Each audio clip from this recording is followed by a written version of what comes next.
9:21, avanza la mañana, continuamos con Arriba Gente y decíamos un poco fuera de cámara. Sale el que da la plata, pero ahora entra uno de los que pide porque estamos con el presidente del PIT-CNT, Marcelo Abdala. ¿Cómo le va? Bienvenido. Muy buenos días, ¿cómo están ustedes? Muy bien, un placer recibirlo. Hay muchos temas para conversar. Uno de ellos tiene que ver con esta ronda, con los partidos políticos que están haciendo ustedes para dar a conocer los lineamientos hacia Estrategia Nacional de Desarrollo, donde uno de los énfasis es el presupuesto nacional, por supuesto, pero también la creación de este impuesto para las personas con mayor riqueza. Empecemos por esta ronda con los partidos. ¿Qué pretenden ustedes y con qué expectativa van? Una digresión, ¿me permitís? Porque fue bien interesante claro. lo que tú dijiste al principio. En realidad, si tú partís de la base que no existe ningún valor que no surja del trabajo, la clase trabajadora es la que más da. Desde la perspectiva fuerza de trabajo. Exactamente. No existe riqueza alguna que no pueda surgir, en principio, del trabajo humano. Así no, pero después hay quienes gestionan los dineros públicos, eso es otra ¿no? cosa. Que es otra cosa. Eso es otra cosa. A eso nos referíamos. Más que pedir, damos, digamos, desde ese punto de vista. No, es bien interesante, digamos, el conjunto de conversaciones que se están desarrollando con los distintos partidos políticos. Ya tuvimos una primera conversación con el secretariado del Frente Amplio y con el directorio del Partido Nacional, en donde la agenda que nosotros establecemos desde la perspectiva de la comunicación es comentar las resoluciones del Congreso, en cuyo centro está la necesidad de apuntar a una estrategia de desarrollo que permita que la gente pueda vivir dignamente del trabajo.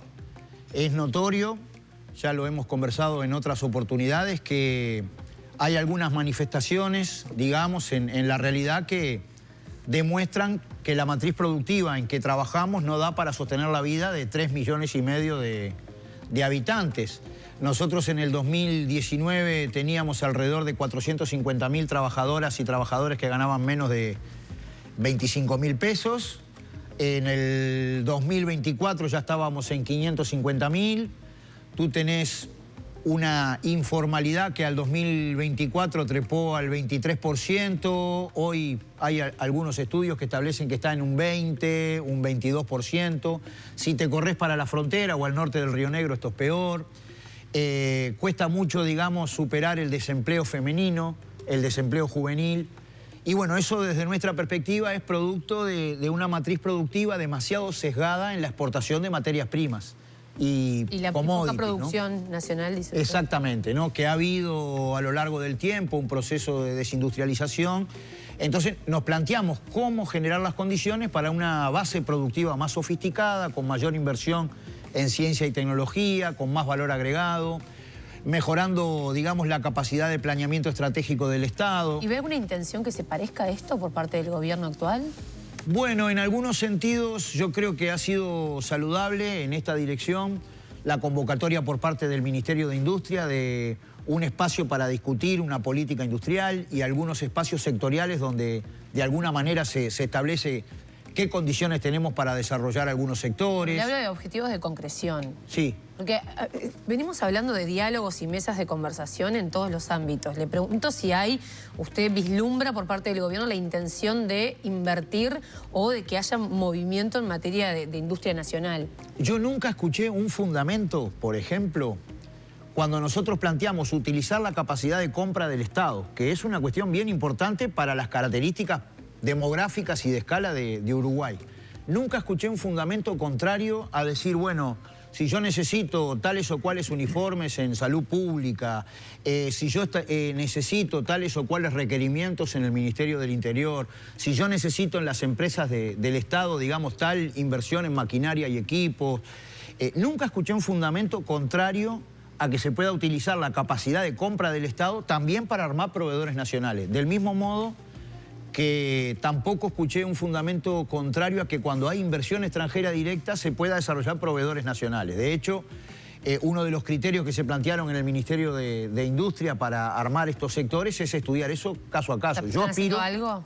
Bueno, todavía no puedo decirte porque en realidad recién empieza la gestión, pero lo cierto, como tú decís, nosotros aspiramos a cuestiones concretas que impacten positivamente en el trabajo, ¿no? El gobierno, recién lo decía Arim, ¿no? Está empezando a diagramar el presupuesto, ya recibió las, digamos, prioridades de cada uno de los incisos. La frazada es corta, dicen tener además una herencia complicada en materia fiscal. Para el movimiento sindical, teniendo en cuenta esta realidad, ¿cuáles deberían ser las prioridades en ese presupuesto?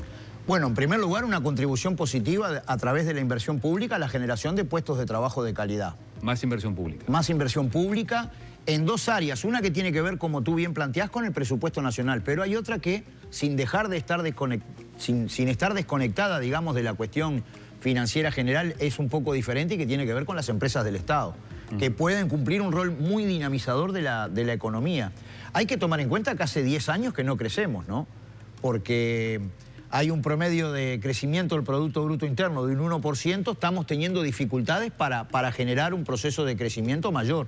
Y tiene que haber no solamente crecimiento, sino cambiar la calidad de dicho crecimiento, porque lo que demuestra la vida es que cuando solamente crecemos a través de las materias primas, a la larga, con la caída de los precios internacionales de las materias primas, la economía uruguaya, y cuando hablamos de economía hablamos de la gente y del trabajo, sufre dificultades.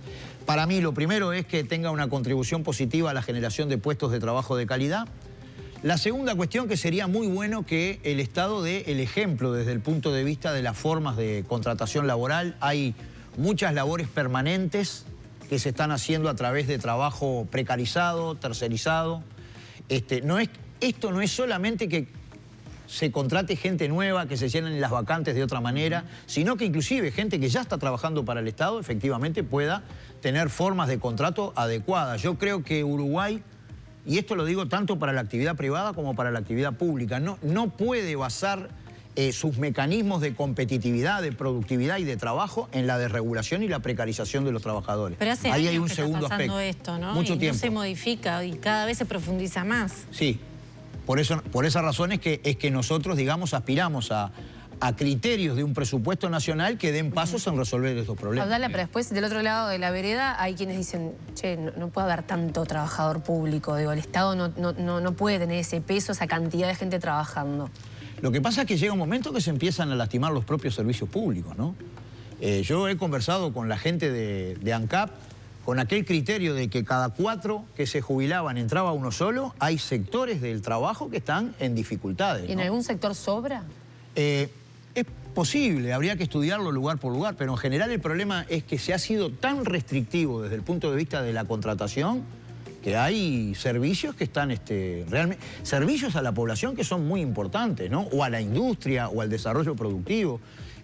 Yo creo que eso es un aspecto importante a tener en cuenta en el presupuesto. El nivel de empleo, nadie aquí está planteando, digamos, que se genere empleo que no es necesario, sino que haya un estudio lugar por lugar en donde efectivamente se provean esas vacantes que son importantes. Obra pública. Y el tercer elemento, que yo observaba que ustedes lo estaban conversando, pero desde la perspectiva de la negociación colectiva, sí.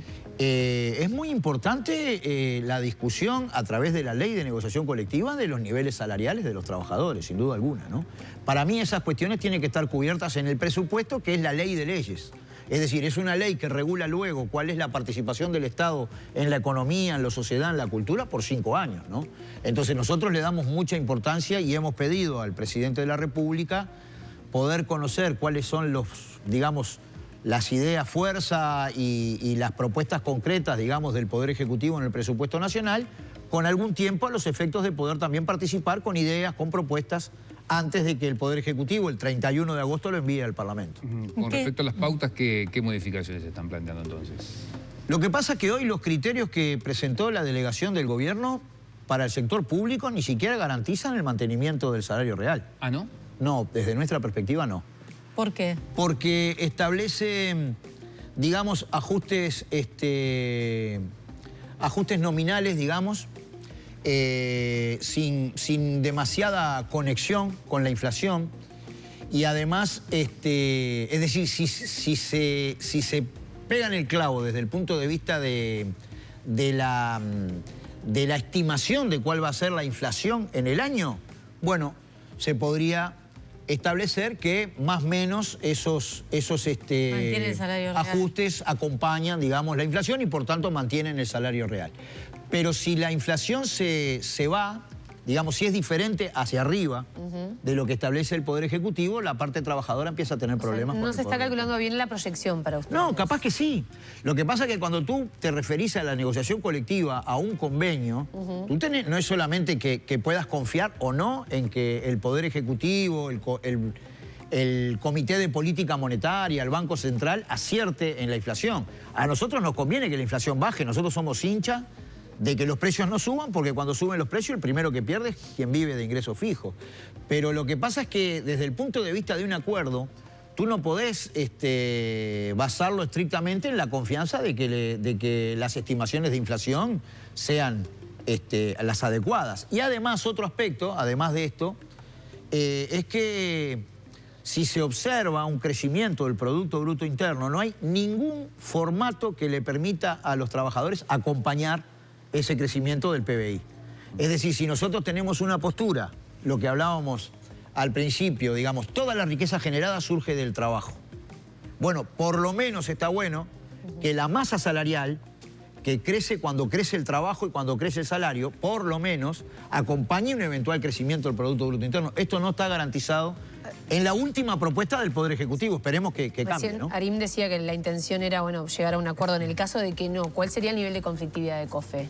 Bueno, eso lo deberían determinar los propios trabajadores del sector público, ¿no? Yo estuve reunido con ellas y con ellos la semana pasada haciendo una valoración de cuál era la propuesta del Poder Ejecutivo. Ellos quedaron de hacer una consulta a cada una de las organizaciones. Obviamente que todo el movimiento sindical vamos a una gran movilización el día 12.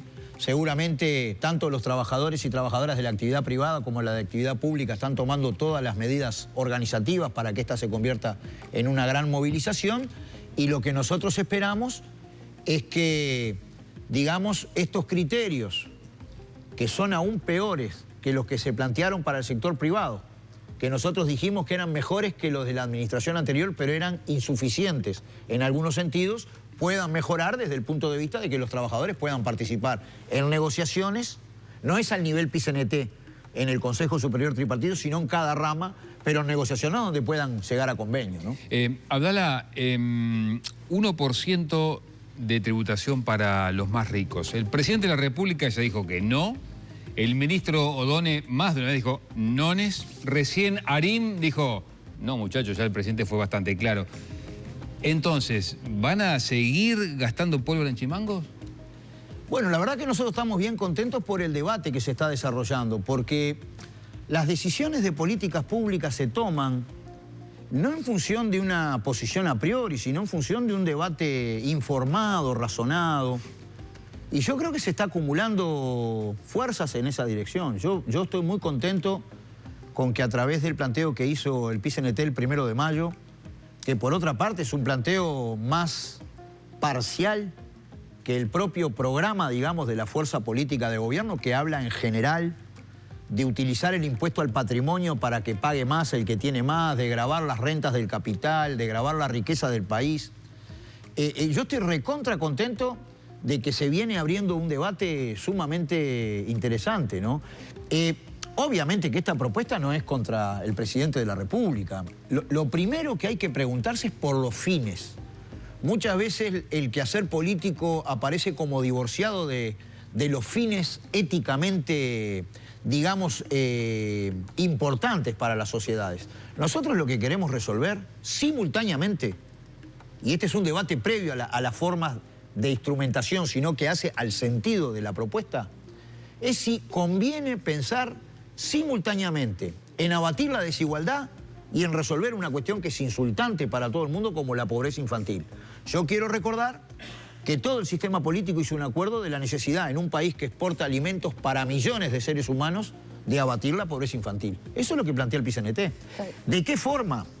Digamos, y es recontra interesante cómo nosotros pasamos de un planteo general, una contribución al debate democrático, a empezar a diseñar una herramienta concreta, digamos, porque tenemos un equipo de investigadores, de economistas, de tributaristas sumamente sólido que ya están armando la letra chica, digamos, del planteo de manera formal, técnicamente irreprochable. El punto es... Perdón, ¿cuándo van a presentar eso? Nos dimos dos objetivos. En primer lugar, la presentación de un documento general que fundamente la propuesta, y a partir de ahí, porque hay que ser sumamente fino, esto es con bisturí, es con fineza, digamos, en presentar una propuesta de un tributo, decíamos nosotros, que no es lo mismo que un impuesto, aunque algunos tributaristas dicen que perfectamente se podría desarrollar a través de un impuesto con un fin específico. Lo de tributo es porque esto no es un impuesto general para recaudar, sino que va dirigido estrictamente a abatir la pobreza infantil. Y el hecho es que los estudios de que dispone el PIT-CNT te demuestran de que 25.000 personas, que más allá de que es muy difícil, es mucho más fácil estudiar la pobreza que la gran riqueza del país. Aproximadamente estas 25.000 personas tienen entre un 32 y un 39% de la riqueza nacional en patrimonio.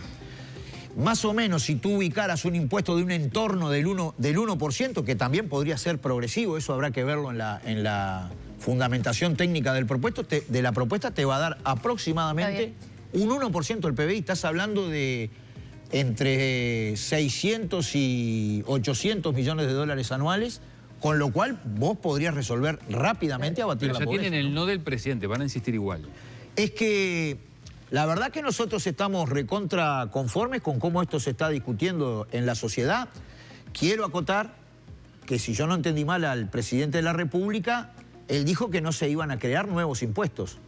Ni siquiera para esta propuesta que tenemos nosotros es necesario crear nuevos impuestos. Pero se le preguntó específicamente por esto y dijo que no. Arim recién dijo que no. Además, la fuerza legislativa, de algún modo, hay 3 o 4 senadores que están apoyando esto, el resto del Frente Amplio no, la oposición tampoco. A veces uno le da la sensación, bueno, está buenísimo instaurar el tema para el debate público, pero es una quijotada de que en realidad aparentemente no va a tener repercusión. No, yo estoy viendo legisladores, digamos, que están diciendo, bueno, pero esto es interesante, hay que discutirlo. ¿Usted entiende que van a lograr convencerlos? La verdad que yo estoy muy contento de cómo se está desarrollando el debate en la sociedad, y si en la forma tú permitís una manera en la cual se desarrolle una iniciativa de este tipo, inclusive honrando el compromiso que hizo el presidente, porque si utilizás el impuesto al patrimonio, ya existe el impuesto al patrimonio. Lo que pasa es que en Uruguay es del 0,1%, no precisás crear un nuevo impuesto. Yo creo que se puede avanzar. ¿Usted cree que van a lograr convencer a los senadores, por ejemplo, fentamplistas, que hoy no lo entienden como pertinente a esa discusión? Bueno, yo he visto algunas declaraciones en el último momento de gente que no tiene una oposición cerrada conceptual, sino que de repente discute la forma, el momento, si hay una propuesta técnica o no. Recientemente, digamos, en la propia discusión del Frente Amplio se hizo énfasis en esa cuestión de que en el programa de gobierno está planteado, digamos, gravar más a la gran riqueza del país. Yo creo que si nosotros avanzamos en la sociedad, y esto tiene determinadas simpatías y digamos, y apoyos de la ciudadanía, perfectamente es posible que en algún momento del tiempo lo que hoy aparece difícil pueda avanzar, ¿no? Yo estoy convencido, porque en realidad nosotros no estamos planteando una cuestión que vaya ni contra el Poder Ejecutivo, ni contra la oposición. Nosotros lo discutimos la semana pasada con el directorio del Partido Nacional. Ellos parten de una posición contraria, pero habrá que ver cuando estén los fundamentos técnicos, el proyecto concreto. Nosotros lo vamos a discutir en los barrios esto. Esto es una movida de toda la sociedad, ¿no? Y cuando la sociedad se convence de algo, se abre paso. Abdala, le quiero preguntar, yo no sé si el PIT-CNT, acá se me escapa un poco si fijó postura o no, y en todo caso le pregunto la suya personal, porque es un tema que se va a discutir esta semana, porque seguramente tengamos interpelación esta semana o la que viene al ministro Frati por el famoso tema colonización. Es verdad que es una de las prioridades del Frente Amplio cuando hizo la campaña y ahora es gobierno y la quiere cumplir, pero también es verdad que se ha recibido una situación fiscal compleja y que las frazadas cortan el armado de este presupuesto. ¿A ustedes les parece pertinente la inversión de 32 millones de dólares que se va a hacer en esta estancia de Florida y estos 30 que ya se comprometen para el año que viene para otro predio de colonización? No tenemos una opinión orgánica y tampoco lo hemos estudiado, porque digamos que nosotros tenemos una agenda que va mucho más arriba del planteo de si está bueno o malo comprar tal o cual unidad productiva para destinarla a colonización. Sí, para nosotros colonización es una herramienta muy importante del desarrollo, que naturalmente requiere atención, inversión, porque el pequeño productor agropecuario familiar no solamente necesita tierra, necesita asesoramiento técnico, inversión, apoyo, pero francamente no tenemos una posición al respecto de esto porque la agenda de temas, por ejemplo, que estamos conversando con los distintos sectores políticos va a planteos más generales de la estrategia de desarrollo, del presupuesto nacional, de la negociación colectiva, de pensar en formas, digamos, de apuntar a las 40 horas semanales con pago de 48, algunas cuestiones que tienen que ver con la protección social y la seguridad social. Entonces, si te digo cualquier cosa al respecto de esto, estaría improvisando y no me gusta. Bien. Abdala, hay como un montón de frentes abiertos en cuanto a la conflictividad laboral, ¿no? Tenemos la pesca, la lechería, algunos sectores de la industria, el transporte también estuvo muy complicado. ¿Qué es lo que está sucediendo y cómo se está trabajando con el gobierno en este sentido? Bueno, los canales de diálogo están abiertos. Obviamente que, como ustedes saben, el PIT-CNT no es el sujeto directo, digamos, de los conflictos a nivel de rama de actividad. Son nuestras filiales, aunque notoriamente el movimiento sindical se mueve para que prosperen los derechos de los trabajadores y además abre puertas de negociación, etcétera. Son situaciones bien distintas. Si tuviera que resumírtelo en pocas palabras, la pesca es un caos, hace falta reformular de manera radical, podría decir, la política pesquera del Uruguay y su política con el mar. Estamos en un país que tiene más territorio en el mar que en la tierra y sin embargo hemos vivido muchos años de espalda a un lugar que tiene mucho de defender la soberanía y mucho de riqueza. Hace falta un plan pesquero nacional con muchos cambios, entre otras que la gente no trabaje en embarcaciones obsoletas que no podrían trabajar en ningún otro lugar. Es un caos, ¿y qué hacemos? Porque no ha y podido bueno, hincarle el diente. es que esto lleva décadas, no es un problema de ahora. El plan pesquero nacional lo armó la dictadura y en general no cambió hasta ahora. Se requeriría, digamos, pensar en cómo se explota mejor un recurso, en cómo se renueva la flota pesquera, cómo los trabajadores de la pesca no se regulan por el Código de Comercio de 1864, sino que acceden a algunos derechos. Uruguay no ratificó los convenios como el 188 que regulan el trabajo en la pesca. Nuestros compañeros tienen que poder pescar con derecho al descanso, aunque hay muchas cosas, obviamente, que también podría aportar el sector empleador en un diálogo genuino que mejoren el sector. En la industria láctea, bueno, es bastante complejo para nosotros una comunicación, digamos, como la de Conaprole, que anuncia ya un cierre para noviembre de este año, sin considerar siquiera distintas alternativas que permitan que el trabajo sea viable. Es un problema grande. Y lo último, lo del transporte, hay un problema que es el siguiente. Es imposible que una empresa pueda desarrollar sus actividades si ni siquiera está honrando un compromiso básico del contrato laboral, es que terminó el mes y el salario se paga. Eso es lo que está pasando en COPSA, ¿no? Porque hay que saber que en las conversaciones, digamos, que se desarrollaron en el Ministerio de Trabajo el último día de julio, la empresa hizo un movimiento de pagar el salario de junio. Al otro día, el 1 de agosto, ya estaba ingresando en una nueva deuda con los trabajadores. Entonces, si tú no tenés claro ni siquiera tu derecho más elemental, que es que tú trabajaste y después cobrás, bueno, es imposible, ¿no? Sí.